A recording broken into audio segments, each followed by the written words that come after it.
Congratulations, by the way. There's a special appointment, almost equivalent of a minister. What do you feel with this appointment and then meeting Mr. President today?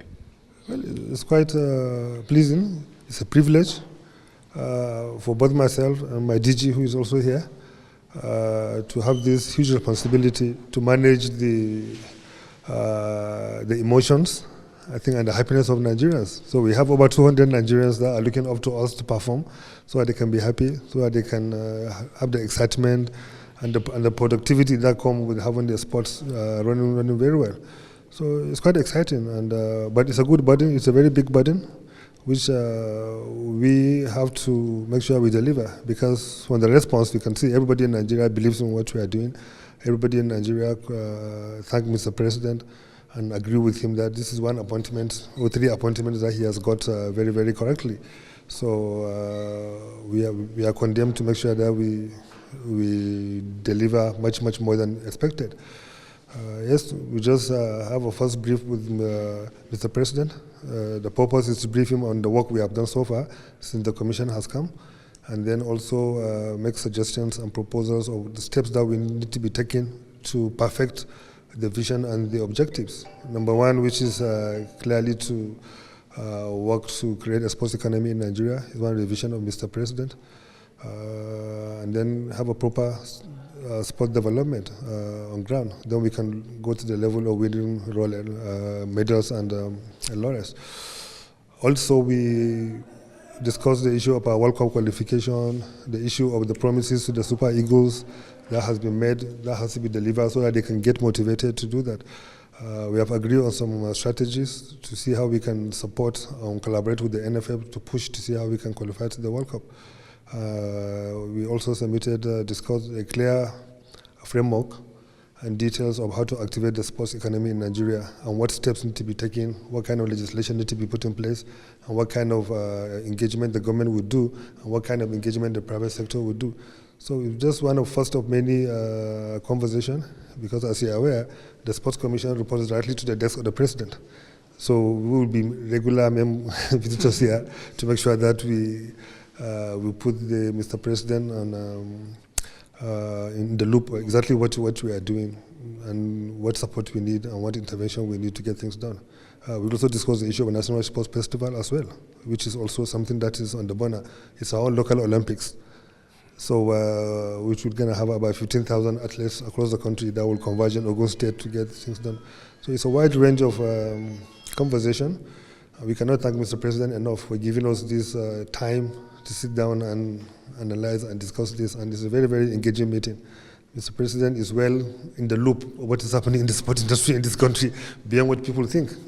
What are you going to do differently in the commission? Yeah, apart from that, you have mentioned strategies, and Nigerians, of course, have been saying that we have so much potential to be where we are across the world. So, like my colleague just mentioned, we don't have enough time to get all the issues from you. What specifically do you want to do to jumpstart this? Well, you see, the foundation of what we are going to do rests on like three pillars. You know, because we are to turn around the entire ecosystem of sports in Nigeria to do things differently. We have what we call the 3 Rs. That we have to reset our thinking. You know, to reset our thinking, and we have to refocus what we are doing, and we have to relaunch the sports in this country. Resetting our thinking, meaning that Nigeria has been focused more on competitions for many years, which we see competitions and foreign trips and everything as consumption.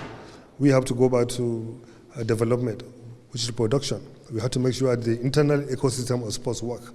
So that is the new things we are trying to do differently. Second one, we have to refocus and be deliberate about what we are doing. So we have to decide clearly what is the pathway we are taking to move forward. What kind of legislation we need to put in place to activate the system. What kind of incentives we need to put in place to be able to attract the private sector to support the growth of sport in this country. We have to do that. And then fundamentally part of that is what we are telling Mr. President is to declare sports as a national asset. Sports should be our national asset, so which means it's a special agenda and must be entitled to special concessions, special privileges, and special legislations, executive orders to get things done properly. That has to be done. And then above that, we have to relaunch what we are doing, which means we have to clean our image. We have to make sure we do things differently.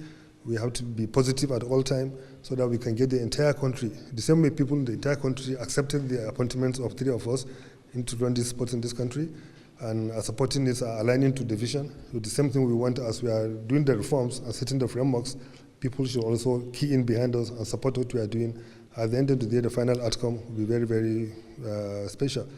We have a target of what we want to achieve. Sports should be part of the GDP. At least should be 3% of GDP. We have to see how many people we are putting to jobs. We are targeting about 3 million people over the next 3, 4, 5 years, 6 years. That we can say they are being employed through sports, both directly, indirectly, and induced employment. We have to be very good in development that we can be able to compete at any level. We have to control the market, sports market in the world, where we can take talent abroad and earn dollars back to the country and develop the country. We have to work on our infrastructure to make sure that we have our infrastructures working. Every zone in the country should have at least a very good infrastructure that can be able to support sports development. And as you know, sport is our national unity. Once we are playing sports, there is no, all our deficits, all our differences are forgotten. It's something that bind us together. So we should take it much, much, much seriously, because with that in place, we can be able to achieve much, much more through the productivity that we can unlock through that process. You mentioned it, the NFF issue and football, and the immediate result people will want to get from you now will be the qualification for World Cup. As we speak, the Super Eagles do not have any substantial or substantive coach. So what are you doing to ensure that is done? It's all part of the conversation that we had now with Mr. President, and brief him on clearly the situation and what needs to be done. And I think in a couple of weeks, you can see the steps that will be taken by both Mr. President and both us at the Commission and both when the NFF will be driving towards getting all this resolved and everything perfected, so that by March, when we resume, the Super Eagles will be 100% focused on just deliver the result. Well, it's not in our hands, but we have to do the best that we can to make sure that we give it the best shot, win our last 6 matches and see where that takes us, which surely should be the World Cup.